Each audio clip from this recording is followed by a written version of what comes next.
स्वागत है आपका आपके अपने चैनल देसी धमाका में। सीरियल उड़ने की आशा में परेश की हालत हर पल बद से बदतर होती जा रही है और यहाँ पर रेनू ने इन सब चीज़ों का इल्ज़ाम फिर से साइली के ऊपर डाल दिया है। और इतना काफ़ी नहीं था कि उसने साइली को धक्के मार कर वहाँ से भगा दिया है। अब ये बात सचिन को पता तक नहीं है कि यहाँ पर साइली आई थी और रेनू और बाकी सभी घर वालों ने इतनी बुरी तरह उससे बर्ताव करा। पर लेकिन ये मुसीबत काफ़ी नहीं थी कि अब परेश को ऑपरेशन के लिए बहुत सारे पैसे चाहिए और वहाँ तेजस, रोशनी और बाकी किसी घर वाले के पास है। अब यहाँ पर सहेली और सचिन बहुत ज़्यादा परेशान है कि आखिर वो पैसे लाए तो लाए कहाँ से। यहाँ पर तेजस ने तो अपने हाथ खड़े कर दिए कि उसके पास एक फूटी कौड़ी तक नहीं है और रोशनी के पास जो भी पैसे हैं वो बहुत ज़्यादा ही कम है।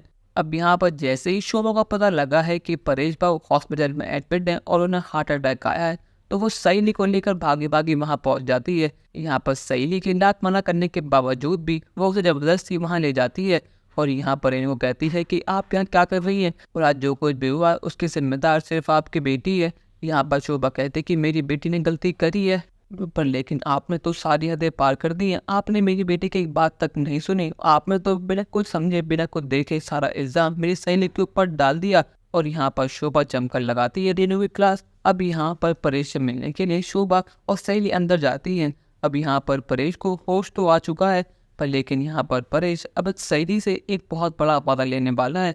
यहाँ परेश कहता है कि सहेली तो मेरी बेटी जैसी है, मुझे तेरे से एक वादा चाहिए। मुझे नहीं पता कि मैं बच पाऊंगा या फिर नहीं पर लेकिन जो मुझे एहसास हो रहा है कि ये मेरी आखिरी सांसें हैं तो इसलिए तुम मुझसे वादा कर कि तू सचिन का हमेशा साथ देगी। वो थोड़ा गुस्से वाला है, वो तेरी बेइज्जती करता है और मैं मानता हूँ कि उसमें उसकी गलती है पर लेकिन तुम मुझसे वादा कर कि तू उसको साथ कभी नहीं छोड़ेगी फिर चाहे कुछ भी हो जाए।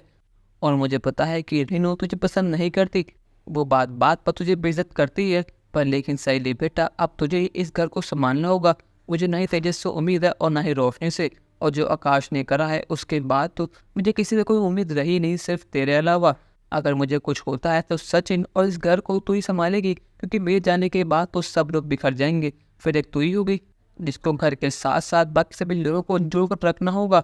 अब चाहे कितनी बड़ी मुसीबत क्यों ना आए पर लेकिन तुझे सचिन का साथ और इस घर को हमेशा जोड़ कर रखना है। यहाँ पर शोभा कहती है कि परेश भाऊ आप ही कैसे बात कर रहे हैं, आपको कुछ भी नहीं होगा। यहाँ पर सहेली कहती है कि बाबा मैं आपसे वादा करती हूँ पर लेकिन एक शर्त पर, आपको फिर से बिल्कुल ठीक होना होगा, आपके बिना ये घर घर नहीं रहेगा। पर लेकिन यहाँ पर अब उनसे मिलने का समय खत्म हो चुका है और साइड शोभा को वहाँ से बाहर निकाल दिया जाता है। पर लेकिन क्या यहाँ पर अब पैसों का इंतजाम हो पाएगा या फिर नहीं, अपनी राय हमें कमेंट सेक्शन में ज़रूर बताइएगा और चैनल को अब तक नहीं किया सब्सक्राइब तो कर लीजिए। धन्यवाद।